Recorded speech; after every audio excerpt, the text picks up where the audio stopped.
많은 분단 세력은 좌우 합작과 남북 협상을 비난한다. 1950년대엔 좌우 합작과 남북 협상에 참여한 분들이 요시차린 정부에 들어가고 그랬다.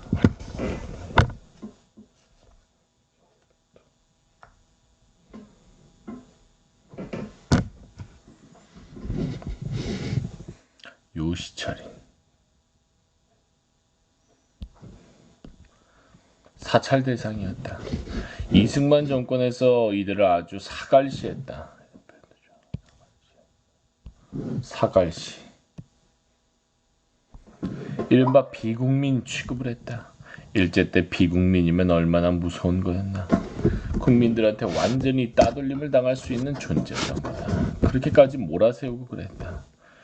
그리고 좌우 합작에 대해 많은 정치학자가 실패한 것 아니냐 이렇게 써놓고 그랬다. 좌우 합작. 난 이런 평가에 동의하지 않는다. 그 이유는 무엇인가? 성공 여부만 따지는 게 맞는 건가? 그렇게 따지면 일제 때 독립운동이라는 게 언제 성공할 수 있었나? 예컨대 3.1운동 참으로 엄청난 민족적 의의가 있지 않다. 헌법 전문에도 들어가 있다. 그렇지만 성공 여부만 놓고 따진다면 그건 실패를 거듭한 것 아니냐 이렇게 이야기할 수도 있다. 수많은 독립운동에 대해서도 마찬가지다. 당장 성공할 수 없었지만 그럼에도 만세를 외치고 독립군으로서 일본과 싸우고 그러다 죽고 처형당하고 고문당해서 몸이 망가지면서도 싸우고 또 싸운 것 아닌가?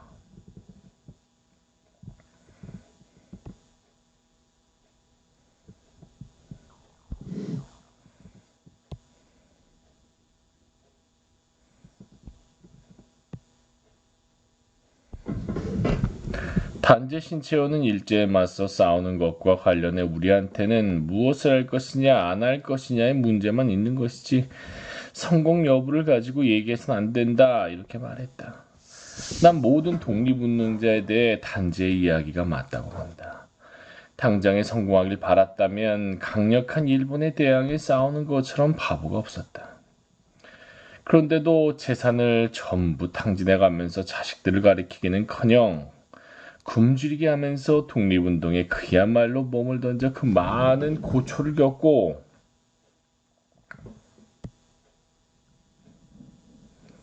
죽음에 이르고 한 것은 자유롭고 평등한 민주주의 국가를 건설하자는 대의. 그것 때문 아닌가? 사람들이 분단국가, 분단정부를 꿈에라도 생각했겠나? 오늘날 한국에 있을 수 있는 건 그런 정의로운 바보 조상들 덕분이다. 해방 이후도 난 마찬가지라고 본다. 좌우 합작과 남북 협상은 우리한테 필요한 것이었다. 좌우 협작과 남북 협상. 성공 여부부터 따지기 전에 뭐가 옳은가 이 문제도 같이 생각해야 하는 것이다. 물론 성사 문제를 생각하지 않을 수 없는 거지만 양자를 같이 생각해 볼 필요가 있는 거다. 그와 함께 누가 좌우 합작을 깨려고 했는가를 생각해야 한다. 이 점을 기억해야 한다. 좌우 합작, 남북 협상을 주도한 사람들은 자기들의 활동을 통일, 독립운동이라고 했다. 독립운동의 연장이라고 이야기했다. 여운형과 김규식은 합작만이 민족의 살길임을 아주 강한 신념으로 합작만이 민족의 살길. 여운형과 김규식 쉬지 않고 역설했다. 38선을 경계로 북에 소련군, 남에 미군이 있는 상황에서 친미, 반소 혹은 친소, 반미로 나아가면 그래서 어느 일방이 자기들의 이해관계만 관찰하려 한다면 통일정부가 어떻게 가능하겠나.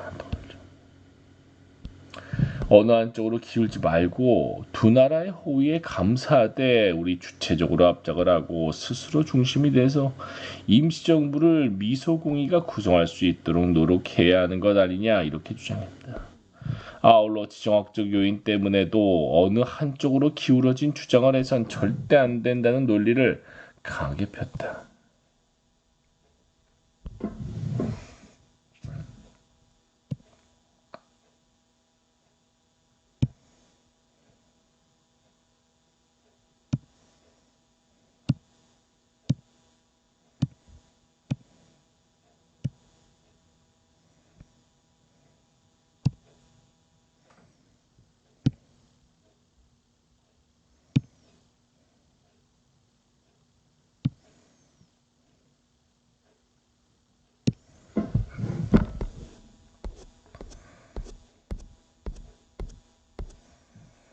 1847년 8월 3일 거행된 여운형 장례식 장면. 암살을 엄청 일찍 당했거든. 해방 2년 만에 암살당했어.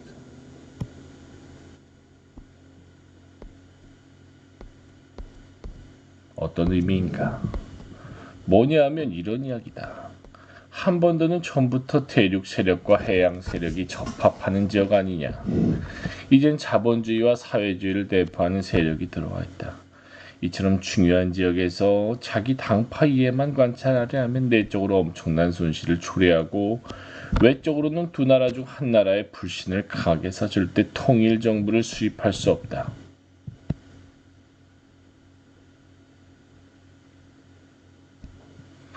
이와 달리 우리가 친미, 친소 정책을 견지함과 동시에 내부에서 경쟁을 하더라도 좌우 압작을 이뤄내면 안정과 평화를 얻을 수 있을 뿐만 아니라 두 나라의 경쟁적인 지원도 받을 수 있다. 지정학적으로 대단히 중요한 한반도를 잃지 않으려고 미국과 소련은 경쟁적으로 우리를 지원할 거다. 지정학적 요인을 패배적으로만 생각할 게 아니라 전진적으로 미래지향적으로 생각할 필요가 있다.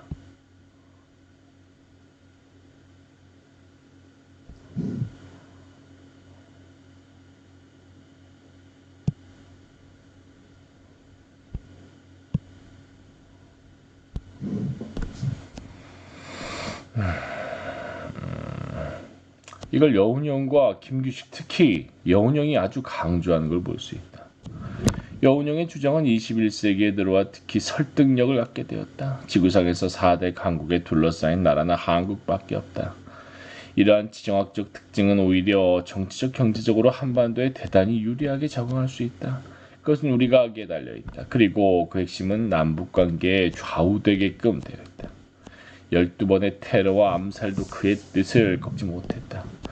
좌우 압작에 앞장선 이들은 좌익과 우익으로부터 모두 공격을 받았다. 특히 여운형은 거듭 테러를 당했다. 좌우에서 여운형과 김기식을 아주 지독할 정도로 공격했다. 합작 노선을 마구 흔들어댄 거다.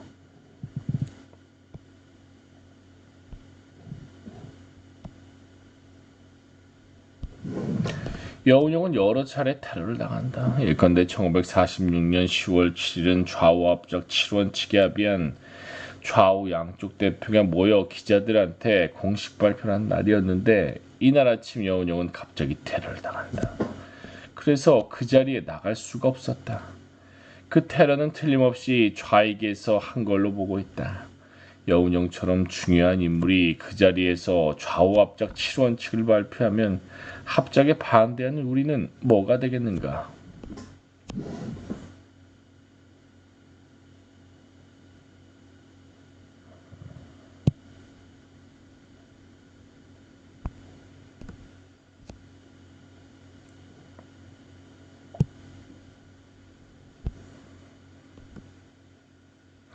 이래서 여운형이 참석하지 못하도록 테러를 해버린 거다. 여운형은 12번 테러를 당하다 결국 암살된다. 대부분의 테러를 그가 했다고 보나 몇 번은 좌익에서도 했을 거라고 추측하고 있다. 여운형은 1947년 7월 19일 서울 해화동 로터리에서 총격으로 암살당했다. 장례식에 참 많은 사람이 울면서 모여들었다. 그렇게 인파가 몰렸는데 남로당은 꽃다발조차 보내지 않았다.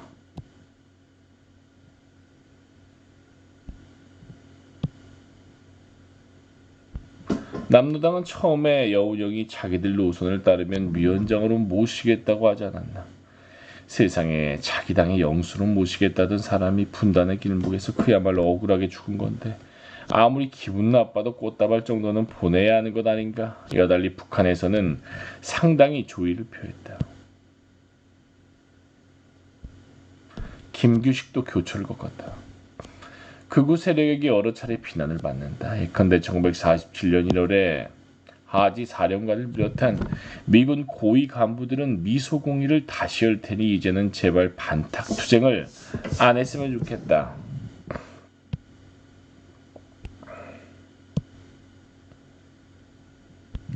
통일정부를 세우는데 협조 좀 해달라고 거듭 당부했다. 그런데 그군은 외려 반탁독립투쟁위원회를 만들어 맹렬히 반탁투쟁을 하는데 그때 김규식을 아주 극심하게 공격했다. 미군정 자료를 보면 김규식은 공산당으로 몰아서 매장하려는 짓을 우익에서 꾸미고 있다는 내용마저 나온다. 김규식은 이승만, 김구와 함께 우익 삼형수로 꼽힌 인물 아닌가. 그렇게 삼형수 중 한 분으로 떠받들다가도 반탁투쟁만이 우리에게 유리하다, 단정운동에 유리하다고 볼 때는 사정없이 빨갱이로 몰아버린다는 것은 한국의 정치 풍토가 어떤가를 잘 얘기해 주는 것이다. 그런데 이런 극과 극의 대결이 일시적인 현상이 아니라는 점에서도 생각할 대목이 있다. 무엇인가?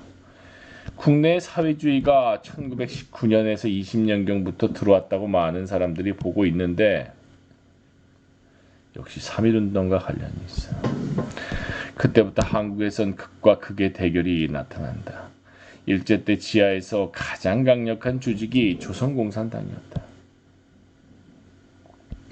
공산주의가 사회주의의 대종을 이뤘다.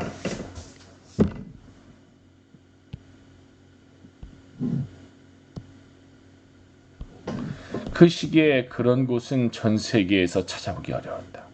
소련은 공산국가니까 말할 필요가 없는 것이고 서유럽은 물론 동유럽에서도 공산당이 그렇게까지 강력한 힘을 가진 곳은 없었다.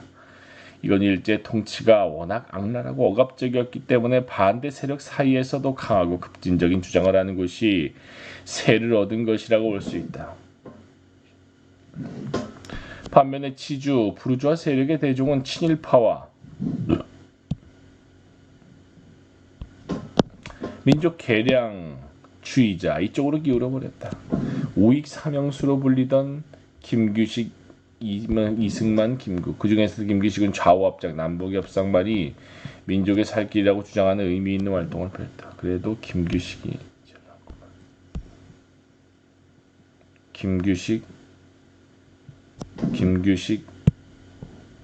여기가 이승만, 김구.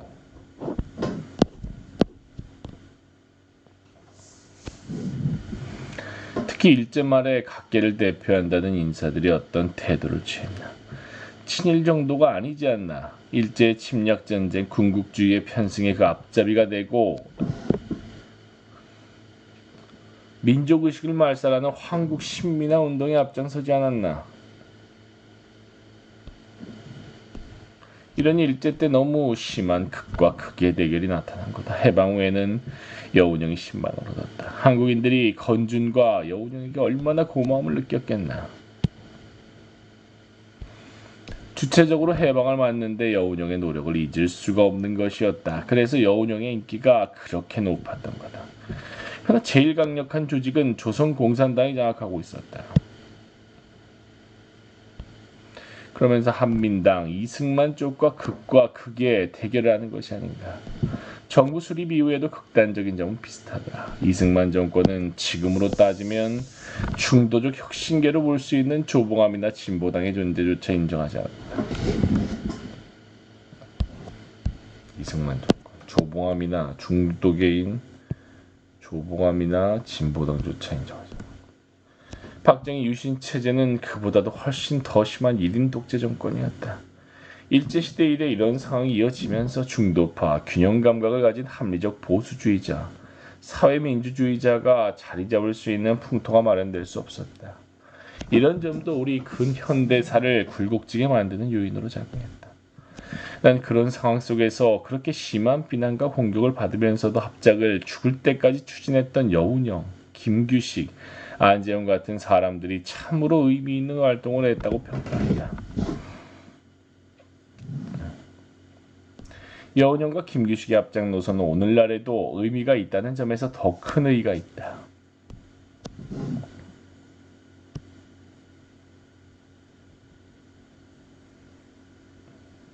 여운형, 김규식, 안재홍.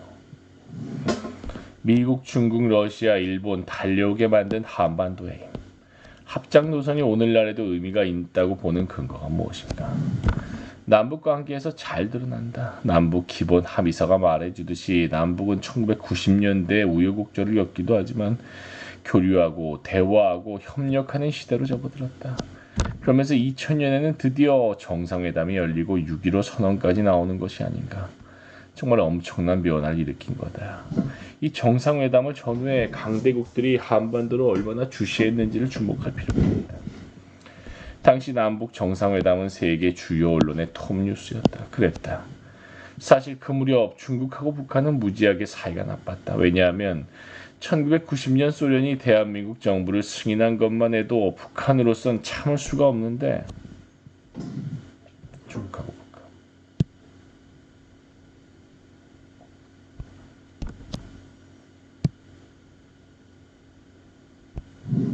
1992년에는 중국이 대한민국을 승인하지 않나. 그럼 우리는 어떻게 하라는 말이냐? 김일성으로서는 그렇게 생각할 수밖에 없었다. 정말 그것에 대해서는 크게 당혹하고 화를 내고 그랬던 거다. 그러면서 아주 냉랭한 사이가 됐다. 그런데 6.15 정상회담 정보를 6.15 정상 중국은 빨리 알았다.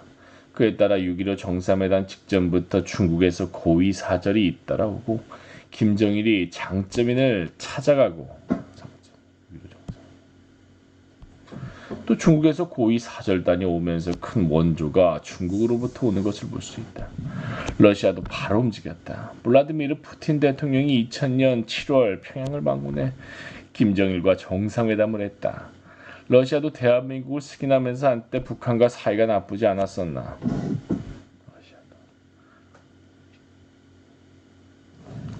그런데 6.15 정상회담을 보며 이거 가만히 있으면 안 되겠다 싶었던 거다. 더 놀라운 것은 미국이었다. 2000년 10월 매들린 올브라이트 국무장관이 북한으로 가서 김정일과 손을 맞잡는 사진이 우리 신문에도 대문짝만하게 나오지 않았나. 매들린 올브라이트. 그러면서 빌 클린턴 미국 대통령의 방북 문제가 진지하게 논의됐다.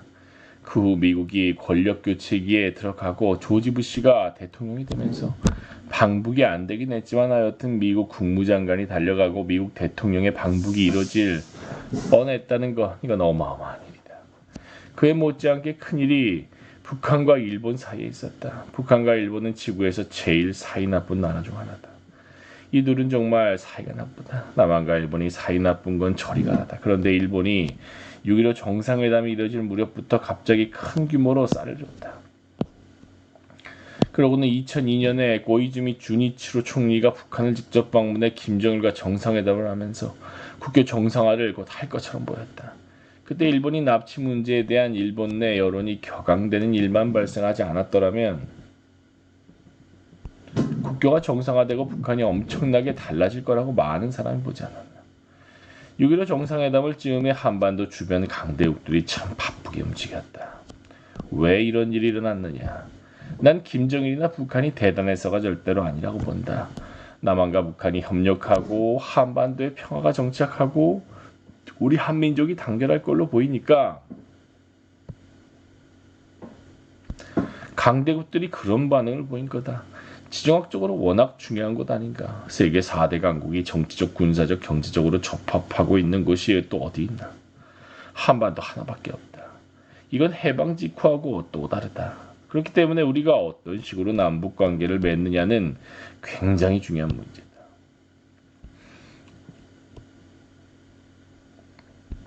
여기서 여운형, 김규식, 안재용이 얼마나 중요한 얘기를 해줬는가.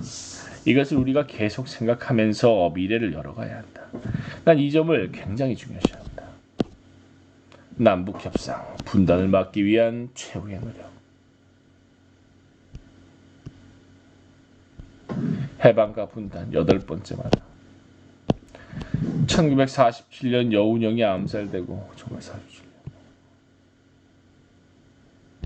제2차 미소공의도 성과 없이 막을 내리면서 한반도는 급격히 분단으로 치달았다. 분단을 막기 위한 마지막 노력으로 1948년 남북협상이 꼽히는데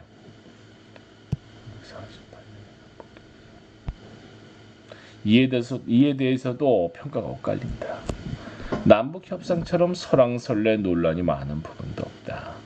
남북 협상에 대해 극우 세력이 아주 심하게 중상모략을 많이 했다.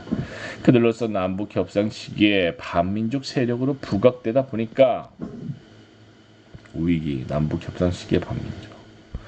정말 불쾌감을 금할 수 없어서 그랬겠지만 난 극우 연구자들이 남북 협상에 대해 제대로 된 사료를 가지고 쓴 것을 본 적이 없다. 그들이 쓴 걸 많이 봤는데 정치적 선전으로 비난하는 건 일색이다. 자료도 너무 구태의연한 옛날 것을 쓰고 있다. 새 자료를 얼마든지 활용할 수 있는데도 그렇게 하지 않고 있다. 그런데 놀라운 건 극우 반공 세력은 물론 진보 세력에서도 1948년 연석회의와 남북 협상을 제대로 구별하는 사람이 드물다. 1948년 연석회의, 그 다음에 남북 협상 다르다 이거지. 어떻게 다르다?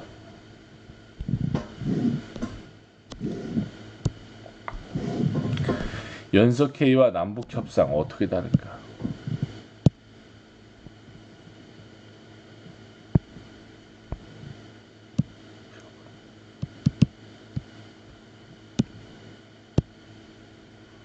연석회의와 남북 협상. 1948년 4월에 두 개의 중요한 회의가 열렸다. 1948년 4월. 하나는 남북조선 정당 사회단체 대표자 연석회의. 이름도 아주 길다. 남북조선 정당 사회단체 대표자 연석회의. 이 연석회의가 19일부터 23일까지 평양 모란봉 극장에서 열렸다. 그 다음에 회의장을 바꿔 가며 26일에서 30일 사이에 남북협상이 진행됐다. 남북협상. 연석회의와 남북협상. 비슷한 거 아니야? 사김, 김구, 김규식, 김일성, 김두봉 회담을 중심으로 열렸는데 어떤 때는 양김, 김규식, 김일성 회담도 열렸다. 협상에서 김규식은 하나하나 따지는 철저한 사람이었고 저쪽 실력자는 김일성 아니었나. 이것 말고 15인 회의, 15인 지도자 협의회도 있었는데 그건 분위기 잡는 것이었고 실질적으로는 제일 중요한 건 그 자리 사김회담, 양김회담에서 결정된 걸로 보고 있다.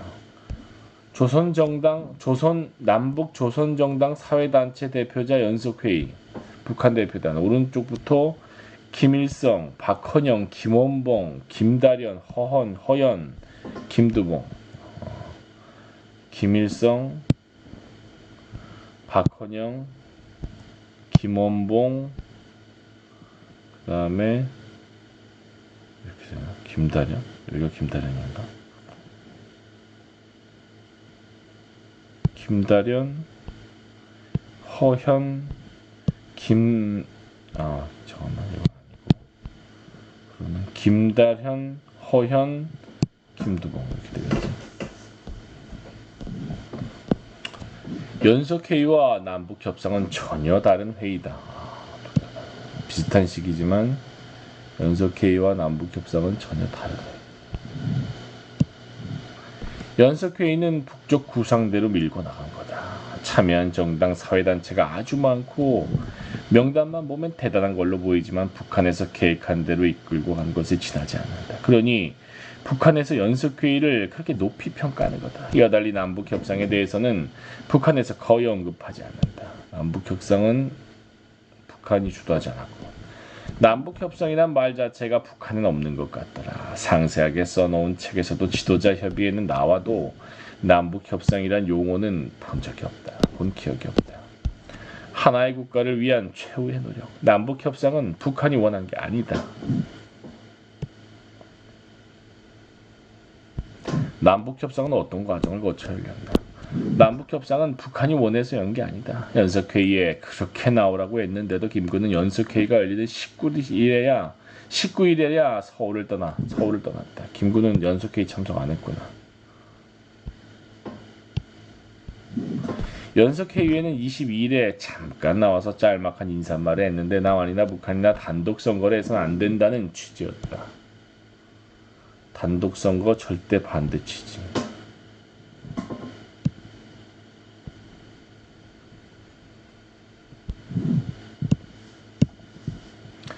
오로지 우리 통일 정부를 세우는 것에만 전력해야 한다고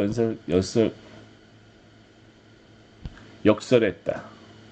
연석회의에 적극적으로 참여하지 않았지만 잠깐 나와서 이런 얘기를 했구나. 통일정부 얘기를. 누가? 김부가. 당시 생각을 그대로 이야기한 것이다. 김규식은 출발도 20일이어야 했다. 연석회의 같은 건 용납 안 한다고 확실하게 보여준 것이다. 연석회의가 도대체 성격이 뭐길래? 그럼 연석회의는 단독정부, 단독선거를 약간 옹호하는 성격의 회의였다는 거야? 김규식도 김구도 반대.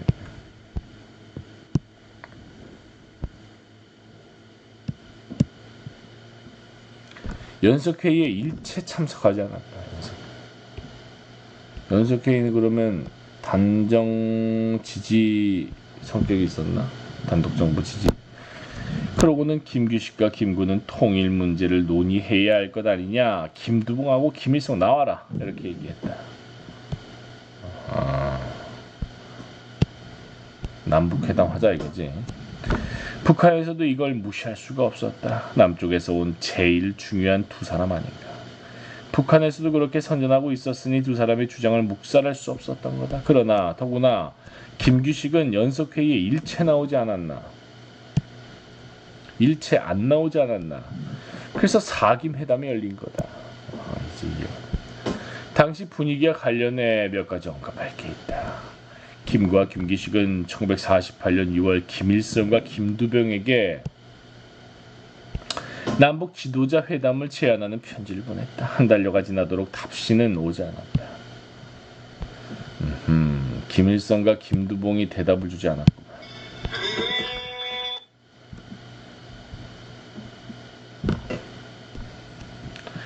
그 사이 유엔 소총회에서 남한 총선거안이 통과되고 미군정은 5월에 선거를 실시하겠다고 밝혔다. 남한 총 이거는 단독 정부로 가는 선거기 때문에 김규식과 김구가 조급했고 그래서 김일성, 김두봉 나와라 이렇게 한 거지. 남한 단독 선거 일정이 발표된 후 북한은 4월에 평양에서 연석회의를 열자는 제안을 했다. 4월 평양에서 연석회의 열자는 제안. 그와 별도로 김구와 김규식에게는 작은 범위의 지도자 연석회의를 평양에서 열자고 제안했다.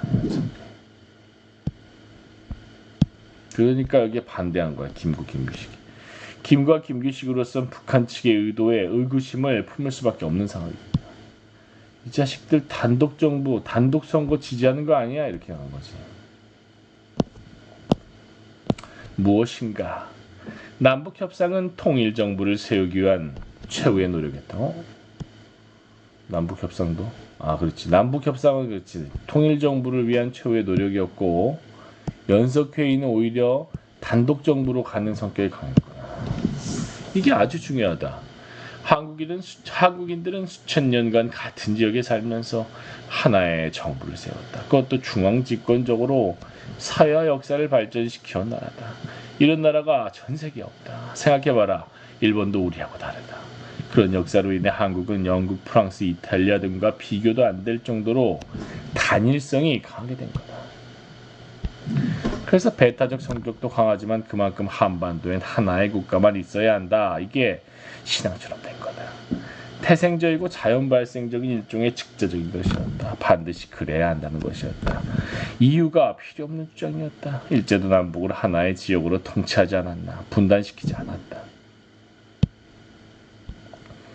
평양 사람과 서울 사람이 갈라져야 한다. 다른 국가에 살면서 서로 싸워야 한다. 이건 한국인들에게 너무나 잘못된 것이었다. 예컨대 1960년대 박정희 정부가 조사했을 때도 90% 이상이 반드시 통일돼야 한다고 답했다.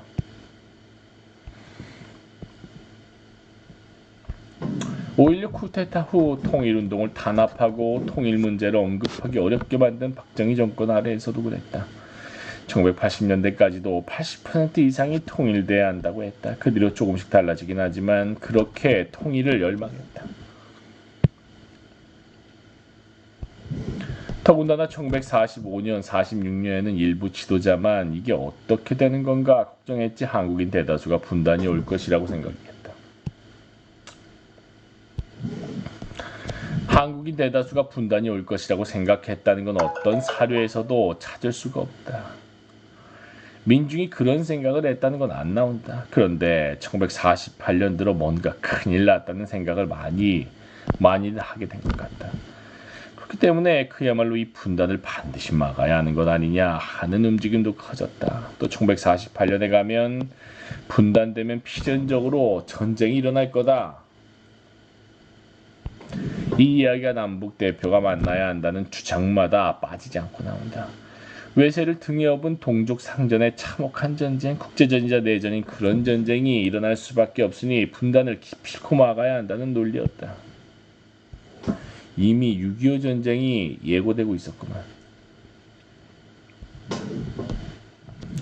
경제적으로도 하나의 국가를 이루어야 잘 살 수 있다는 주장이 제기됐다. 그때 남한은 경제적으로 매우 나빴고 북한은 경제적으로 잘 돼가는 것처럼 보이지 않았나. 그래서도 그런 주장이 나오고 그랬다.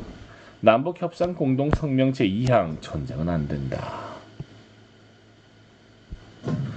1948년 설 2월 10일 설을 맞아 김구가 발표한 3천만 동포에게 읍고함.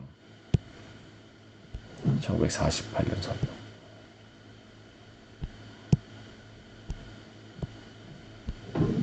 지금도 회자됩니다. 김구는 분단이 된다는 건 우리 몸을 두 동강 내는 것과 똑같다고 신체에 비유해 이야기했다. 사실 우리가 어렸을 때뿐만 아니라 1960에서 70년대에도 이런 표현을 많이 썼다. 전 세계에서 이런 표현을 쓰는 건 한국밖에 없었을 것이다. 분단이 어떻게 신체를 두 동강 내는 것과 같은 것이겠나. 그런데도 한국인은 그렇게 생각했다. 그만큼 분단은 안 된다. 하나의 몸, 통일 국가가 있어야 한다고 생각한 거다. 김구는 그러면서 마음속에 38선이 무너지고야 땅 위에 38선도 철폐될 수 있다. 38선을 베고 쓰러질지언정 일신의 구차한 안위를 취하여 단독 정부를 세우는 데 협력하지 아니하겠다.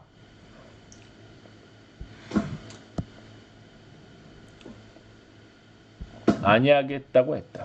죽을지언정 어떻게 분단되는 걸 눈뜨고 볼 수 있느냐, 이런 식으로 호소했을 때 한국인들을 누구나 정말 흐느껴 울지 않을 수 없었던 정서 분위기가 있었다.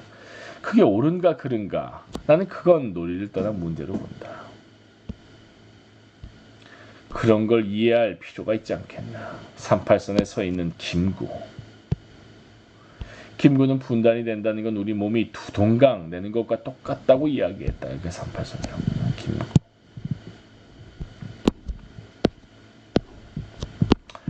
당시 분단을 막기 위해 두 분 선생이 나가시라 북과 협상을 해라, 이렇게 문화인까지 성명서를 내고 그랬다. 분단을 막기 위해 두 분 선생, 김규식, 김부진. 108인 문화인은 이것은 성공하느냐 실패하느냐의 문제가 아니다. 당위와 부당위, 마땅히 해야 할 일과 해서는 안 되는 일의 문제다. 전쟁을 막기 위해서 이건 해야 하는 것 아니냐, 이런 논리를 폈다. 그래서 평생을 독립운동에 몸담았던 백범김구와 우사 김규식, 이 두 분이 중심이 돼서 남북 협상을 하게 된 거다. 연석회의하고 성격이 완전히 다르다. 연석회의는 단독 정부로 가는 길목에 있었고, 남북 협상은 단독 정부를 가로막는 장애물 위에 있었구나. 성공과 실패가 아니라 당위와 부당위의 문제. 당위와 부당위의 문제란 이야기는 두고두고 곱씹어볼 만한 대목이다. 백범도 그렇지만 특히 우사는 한반도에서 전쟁이 일어날 가능성을 굉장히 많이 생각했다. 분단이 되면 미군정 자료에 많이 나온다. 전쟁을 막기 위해서라도 한 번에 안 되면 두 번 시도하고 100번 실패하더라도 통일 정부를 세우기 위한 노력은 해야 할 것 아니냐, 그런 이야기를 하는 것을 볼 수 있다.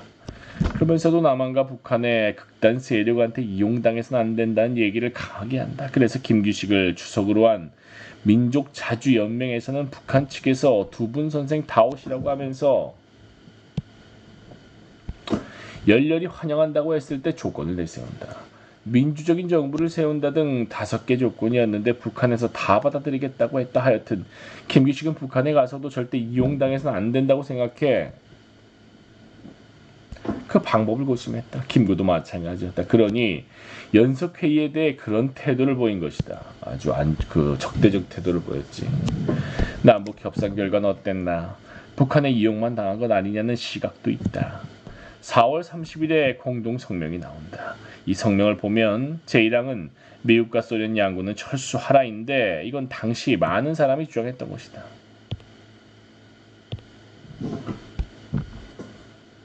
미국과 소련 양군 철수하라.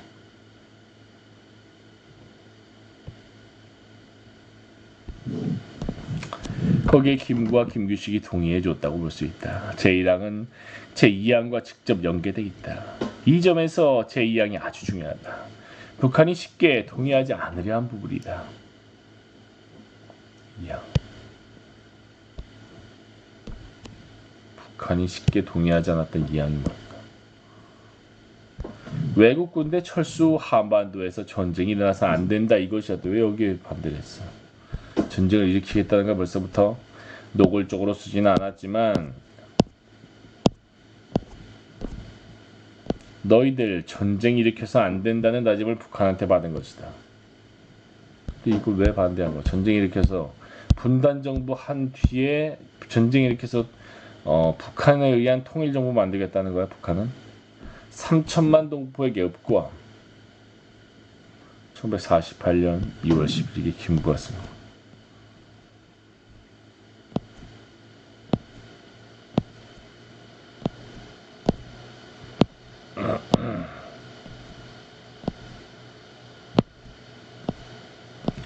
북한이 더 싫어한 것이 있다.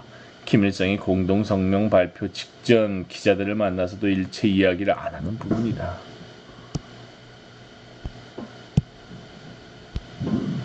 통일정부를 세우는 구체적인 방법을 제3항에 써놓고 있는데 남북정당, 사회단체 대표자들이 한자리에 모여 임시정부를 구성하고 그런 다음에 총선거를 실시해 국회를 열고 통일헌법을 만들어 통일정부를 세운다는 것이었다. 김일성은 독재를 하려고 그랬는데 이러면 독재 못하니까 북한은 여기에 동의하지 않으려 했다. 남쪽에 이어서 자기들도 분단정부를 수립하려고 했고 헌법도 만들어 놓은 것이나 다름없었기 때문이다. 제3항에 동의했다가 나중에 분단정부를 세우면 어쨌든 욕을 먹을 수 있는 것 아닌가. 그랬는데 김규식과 김구가 이걸 꼭 집어넣어야 한다고 강하게 주장하니 넣을 수밖에 없었던 것으로 보인다. 제4항이 50 단독선거 반대인데 남한 쪽에서 꾸민 미국에 의해서 꾸민 50 반대성 선거 반대. 이건 김구가 이미 연석회의에서도 얘기한 거다. 어떤 선거건 단독 선거는 반대한다는 것과 같은 뜻으로 해석하면 된다. 이것을 가지고 북한에 이용당했다고 말하면 뭔가 많이 잘못된 것이 아닌가 하는 생각이 든다. 남북협상과 50선거 김규식 불참가 불반대에 담긴 숨은 뜻. 자기는 반대하지만 불가피한 뜻도 있다는 것을 어느 정도 불가피하다는 것도 받아들인 거지. 분단 2년 만에 한국전쟁이 터진 걸 생각하면 제2항이 실현되지 않은 건 매우 안타까운 일이다. 그와 별개로 다른 문제를 짚었으면 한다. 말 많은 50선거 참여 문제 어떻게 보나. 김규식이 불참과 불반대를 한 거는 단독 선거, 단정 수립에 반대하지만 단정 수립이 불가피하다면 거기에 진보 인사들이 끼어 있어야 되는데 다 반대해버리면은 오히려 남한이 완전히 악몽이 돼버리는 거지. 그래서 나는 불참가 하더라도 반대는 하지 않겠다. 난 그거 남북협상과 동시에 50선거에 대한 참여도 중요하다고 생각합니다. 이 점이 지금까지 내가 많은 진보 세력하고 의견을 달리한 대목이다. 당시 독립운동 세력의 대다수는 분단정부를 수립하게 되어 있는 50선거를 반대했다. 독립운동 세력이 당연히 50선거 반대할 수밖에 없지. 진보 세력도 그런저런 이유 때문에 50선거에 대해 상당히 비판적인 시선을 가지고 있었다. 난 미국과 소련이 협력해서 임시정부를 구성하려고 열심히 노력하는 상황에서 이승만처럼 단정운동을 편 건 잘못된 것이라고 본다. 그렇지만 제2차 미소공의가 좌절의 위기를 맞는 1947년 하반기에 미국과 소련 간 냉전이 확연히 구체적으로 드러났다. 한국은 국제 문제를 무시할 수 없는 상황인데 1948년이 되면 남북이 독자적으로 통일 정부를 세울 수 있는 여건이 안 됐던 건 현실로서 인정해야 한다고 봅니다.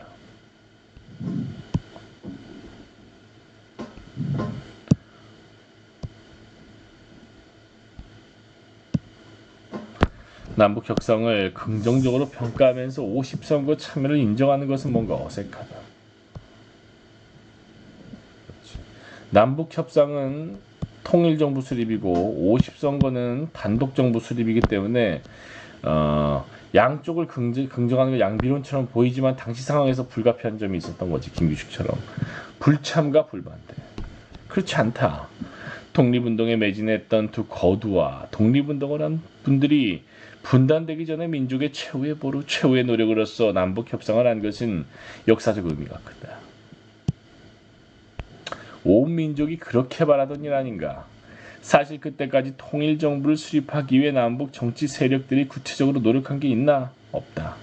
모스크바 삼상회의 결정 논란 당시 1946년 1월 7일 좌우 주요 세력의 4당 합의 커뮤니케 4당 합의가 나오긴 했지만 한민당이 즉각 반발하고 국민당도 중경 임시정부 쪽에서 이럴 수 있느냐고 강경하게 나오니까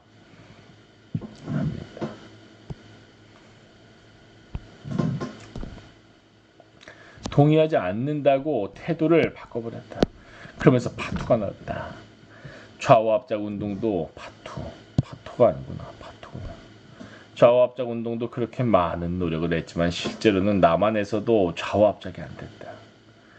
남북한 좌우합작을 지향했는데 그것도 안 됐다. 만일 남북 협상마저 없었다고 한다면 정말 우리가 통일을 위해 뭘 했다고 말할 수 있나? 온 국민이 그렇게 분단을 두려워하고 반대했는데도 민족 지도자들이 분단을 막기 위해 무엇을 했는가 하는 말이 나올 때 할 말이 없지 않았겠나. 우리는 1950년대부터 오랫동안 어쩌면 지금도 한국을 분단시킨 건 미국과 소련이다 이렇게 분단 책임을 강대국한테 돌리고 있지만 정말 그렇게만 얘기해도 되는 것인지 가만히 생각해보자. 그렇기 때문에도 남북 협상은 분단을 막기 위한 시도로서 또 지도자를 중심으로 독립운동을 한 분들이 안 할 수 없었던 일이었다고 본다. 그렇지만 조봉암이나 독립운동을 한 사람 중 일부는 50선거에 참여해 극우 단정 세력의 진출을 막고 훌륭한 대한민국을 만들려고 노력해야 하는 거다. 50선거에 참여. 그렇지. 극우 단정 세력 진출을 막기 위해서 불가피하게 단정 선거에 참여하지 않을 수 없었던 거지. 조봉암 같은 사람은. 눈물을 머금고 참여하고 50선거에 조언법을 만들고 친일파 처단을 위한 법도 만들고 농민을 위한 법도 만들고 그러면서 통일을 지향하는 활동을 적극 펴기 위해서도 현실을 인정해야 하는 것이다. 그래서 무거운 마음이더라도 50선거에 참여한 것은 그것대로 충분한 의미가 있다. 이 점을 생각해야 한다. 50선거 결과는 극우 단정 세력이 의도한 대로 나오지 않았다.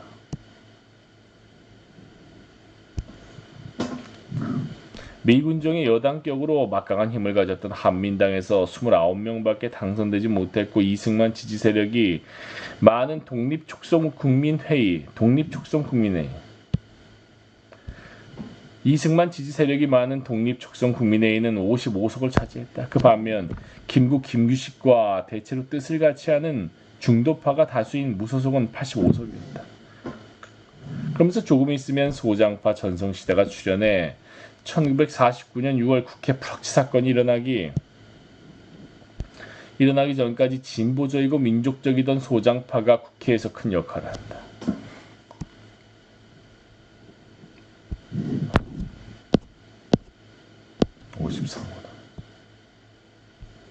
소장파, 선거 결과 소장파 전성시대. 그러니까 진보파가 그래도 역할을 해줬구만.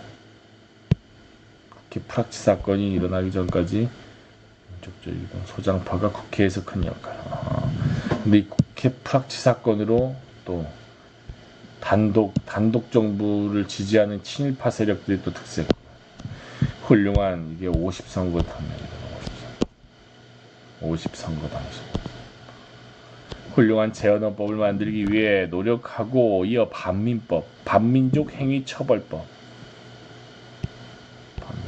재헌헌법. 재정과 반민 특위 활동에 앞장선다. 농민의 입장에서 농지 개혁을 만들고 지방자치법도 만들었다. 통일 문제도 나섰다. 이 때문에 이승만은 헌법을 만들 때도 여러 차례 불만을 표시했고 반민법을 비난하고 반민 특위와도 충돌합니다.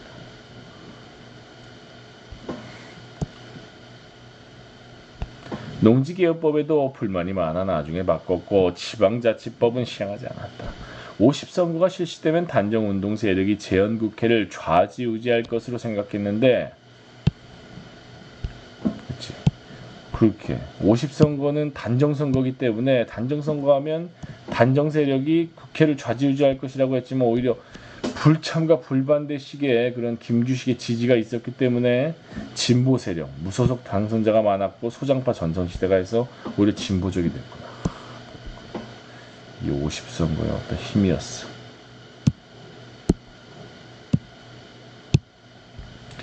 소장파 전성시대가 출현한 것은 역사의 힘으로 볼 수밖에 없다. 독립운동과 민중의 바람이 역사의 힘으로 작용해 재헌국회로 하여금 단정운동 노선과 다른 길을 가게 한 것이다. 재헌국회로 하여금 단정운동 노선과 다른 길. 김규식은 사실 김규식도 선거 참여 문제에 대해 굉장히 깊이 생각했다. 김규식은 어떤 태도를 취했나? 1948년 2월 26일 유엔 소총회에서 남한만의 선거가 결정됐을 때 김규식은 특이한 반응을 보였다. 불참과 불반대. 김규식. 즉 자신은 남한에서 치를 선거에 참가하지 않겠지만 그 선거에 반대하진 않겠다는 거였다. 의미심장한 말이다. 재헌국회에서 헌법을 제정하고 재헌헌법, 대통령과 부통령을 선출했을 때에도 그리하여 대한민국 정부가 섰을 때에도 김규식은 나는 반대도 안 하고 참가도 아니하는 동시에 그것나마도 낫게 되기를 바라며 남정부와 북정부가 한데 아파요 우리가 살 길을 얻길 바란다. 모두 다 통일을 완수하여 도탄에 빠진 민생을 구해내기를 바란다 라고 말했다. 도탄에 빠진 민생.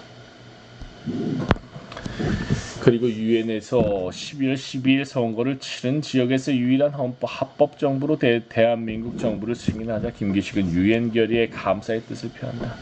이 승인은 과거 40년 동안 남북 만주에서 독립군이 희생분투하고 모든 애국자들이 노력한 결과인 것을 깨달아야 한다고 하면서 다시 통일운동을 해나갔다고 말한다.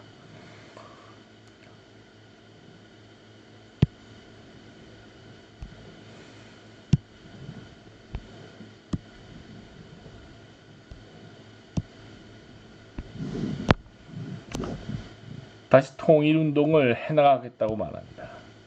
이런 태도에 나는 음미할 게 많이 있다고 봅니다. 1948년 말에서 49년 정초에 사명수 합작설이라는 게 나온다. 사명수 합작설. 예전에 우익 사명수 이승만, 김구, 김규식 우익 사명수가 다시 합작한다는 설이다. 난 이건 김규식 쪽에서 퍼뜨린 이야기일 것이라고 보고 있다. 그러면서 1949년 5, 6월에 가면 민족 진영을 강화하겠다는 움직임을 보였다. 남북 협상에 참여한 세력이 이듬해 1950년에 치러질 선거에 참여하겠다는 뜻이었다. 남북 협상에 참여한 세력이. 그러니까 남북 협상은 통일 운동이지 단독 정부 반대인데 이듬해 치러질 선거인 여기에 참여하겠다. 단독 정부 수립을 향한 이 선거에 참여하지 않을 수가 없는 거죠. 왜냐하면 참여 안 했다가 양아치 새끼들이 다 장악할 수가 있으니까. 이승만 정권으로서는 굉장히 심각한 문제였다. 그러면서 김구가 6월 26일 암살당한다. 이것과 관련이 있나? 이건 간단한 문제가 아니다. 김구 암살 문제에 대해서는 구체적인 사료를 가지고 많은 생각을 해봐야 한다. 국회에서 1952년에 다시 대통령을 선출하도록 헌법에 되어 있지 않았나. 50선거에서 52년에 다시 대통령 선출. 이승만의 가장 강력한 라이벌은 누가 봐도 김구였다. 김구는 이승만을 대신해 대통령으로 선출될 수 있는 사람이었다. 남북협상에 참여했던 세력의 움직임은 김구가 죽은 다음인 7월부터 아주 구체화된다. 8월에 김규식을 의장으로 해서 민족진영 강화위원회가 만들어지는데 중도파 민족주의자들이 훌륭한 대한민국을 만들기 위해 적극적으로 정치에 참여하자는 의도에서였다. 이승만 대통령이 부담을 느낄 수밖에 없었겠다. 이승만 정부가 1948년 4.3 사건 때 얼마나 많은 사람을 희생시켰나. 그 많은 사람을 희생시키며 극단적인 반공 국가를 만들려고 했다. 같은 해 여순 사건 때도 그 많은 피를 흘리면서 이른바 빨갱이 사냥을 폈다. 그 결과 1949년이 되면 감옥수는 10,000원이 됐다. 그러면서 1949년 6월에는 6.6 반민특위 습격 사건, 6월 20일부터 본격적인 국회의원 체포, 6월 26일에는 김구 암살 사건 등 이승만 정권의 6월 공세라고 하는 게 일어난다. 이에 더해 1950년 5.30 선거 때 이승만 대통령이 직접 전국을 순화하면서 중도파를 당선시키지 말 것을 호소했다. 중도파가 강한 부산에서는 반정부를 일삼는 또는 그러한 경력을 가진 인사들에게는 투표를 고려할 뿐더러 당선된 뒤에도 선거인이 협의에 소환하도록 해야 할 것이라고 헌법에 없는 말까지 했다. 5.30 선거에서는 최초의 선거 바람이 서울, 경기와 부산 지역에서 중도파나 남북 협상 참여 세력을 중심으로 불었다. 정부가 북로당 남반부 정치위원회 사건 일명 성심의 간첩 사건이라는 대형 사건을 터뜨리고 마치 중도파가 이 사건에 연루된 것처럼 엄청나게 발표해 대대적으로 보도되고 그랬는데 중도파가 약진했다. 조수왕은 미군정 경무부장으로 민국당 중진인 조병옥을 누르고 전국 1위로, 부산에서 장건상은 감옥소에 갇혀 있었는데도 전국 4위로 당선됐고, 안재영, 원세훈, 윤기섭, 여운홍, 조시원, 김칠성 그리고 조봉암도 당선되어 이승만 정부를 경악했다. 그와 달리 한민당의 후신인 민국당과 이승만 추종 세력인 국민당은 추풍낙엽처럼 떨어져 각각 24석밖에 못 얻었다. 이는 당시 민심이 어땠는지는 물론 국민들의 정치의식이 결코 낮은 수준이 아니었음을 보여준다. 유권자들은 독립운동, 통일운동에 헌신한 분들에 대해 감사와 존경의 마음을 지니고 있었다. 한반도의 분단, 미국의 책임이 무거울 수밖에 없는 이유, 해방과 분단 9번째 마당. 자, 일단 여기까지 131조까지 131조.